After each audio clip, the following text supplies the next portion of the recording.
Pasamos a ver la definición de área bruta de una barra.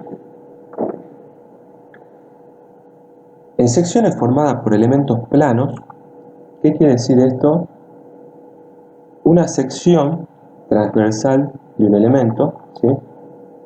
puede estar conformada de diferentes maneras, ¿no? Puede ser un elemento ya conformado, ¿sí? Que ya lo venden por lo general en los corralones. Como se ve en la figura, puede ser un IPN, perfil IPN, que uno ya lo compra en el corralón, o un perfil ángulo, ¿no? Que también ya lo compra de esa manera en el corralón. De todas maneras, esos elementos, ¿sí? Esos elementos están conformados, podemos decir, por esos elementos estructurales tienen secciones transversales que están formadas a su vez por elementos que llamamos. O sea, ¿cuáles son los elementos de una sección transversal? Lo podemos dividir en alas y almas, ¿sí? Como decíamos, estos perfiles que se encuentran en los corralones, que ya vienen conformados, podemos caracterizar cierta parte de la sección como alas y cierta parte de la sección como almas, ¿sí? Y ya vienen de fábricas unidas y conformadas de una determinada manera y conforman así el tipo de perfil. Ahora, nosotros podemos utilizar placas, ¿sí? O sea, placas compradas de un corralón, comprar las placas y con esas placas de un determinado espesor construir un elemento estructural armado, ¿sí? Entonces, ese elemento estructural armado va a estar constituido por placas planas, ¿sí? Que conformarán las alas y otras placas planas que conformarán las almas. Un alma puede tener varias almas. Es decir, que si es conformado o es armado en taller el elemento, esa sección podemos decir que está constituida por elementos planos, tanto almas como alas. Entonces decimos que las secciones formadas por elementos planos, el área bruta, que está designada por una mayúscula sub G, de una barra en cualquier punto de la barra, en cualquier punto del eje longitudinal, por ejemplo, de la barra, es la suma de los productos de los espesores por los anchos brutos de cada elemento de la sección. Es decir, agarramos cada elemento de la sección, o sea, por ejemplo, las alas, y multiplicamos el espesor por el ancho bruto, por el ancho total de ese elemento. Entonces, espesor por ancho bruto de cada elemento y vamos sumando esas áreas de los diferentes elementos y la sumatoria nos dará el área bruta total. Eso tiene que ser medidos en la sección normal del eje longitudinal de la barra. Para secciones angulares de espesor constante, el ancho bruto es la suma de los anchos de las alas menos el espesor. En secciones macizas o tubos es la superficie del material de la sección normal al eje longitudinal de la barra.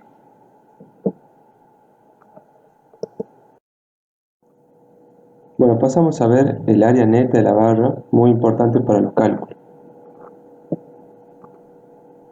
Cuando en una barra se practican agujeros para bulones, por ejemplo, puede ser para remache o para soldadura de tapón o de muesca, se debe considerar en la sección correspondiente al agujero o a los diferentes agujeros el área neta, que es el área bruta menos la sección ocupada por los agujeros.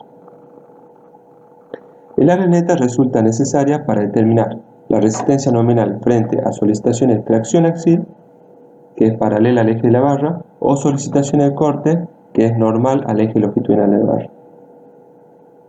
Para secciones formadas por elementos planos, eso ya habíamos explicado, para ese tipo de secciones el área neta será la suma de los productos de los espesores por los anchos netos de cada elemento de la sección.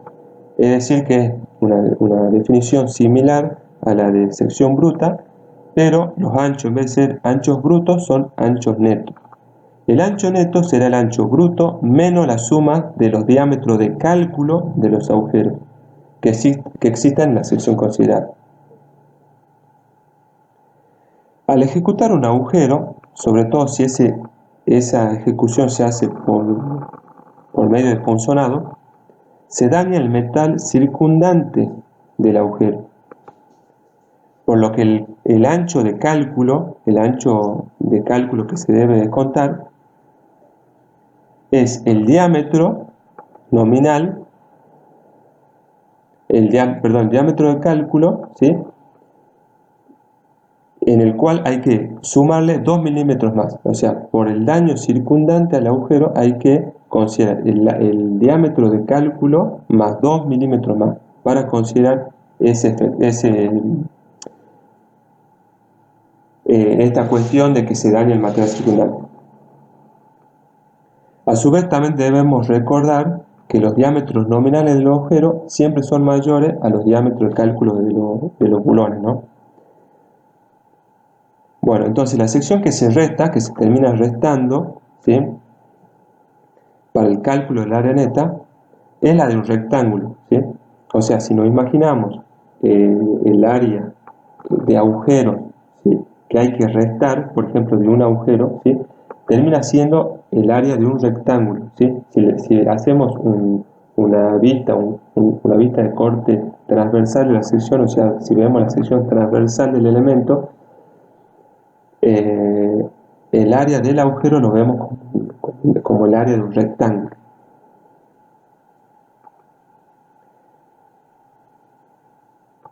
El área de este rectángulo es igual al producto del ancho de cálculo del agujero por el espesor del elemento. Cuando existe más de una fila de agujeros, puede haber coincidencia de los agujeros, siempre en una sección perpendicular a la fuerza de tracción. Puede haber una coincidencia o estar dispuestos alternadamente. Cuando están dispuestos alternadamente se denomina en tres bolillos, una disposición de agujeros en tres bolillos. En ese caso, donde hay varias filas de agujeros, pueden haber varias posibles líneas de falla. La falla se producirá por la línea que tenga la menor sección neta,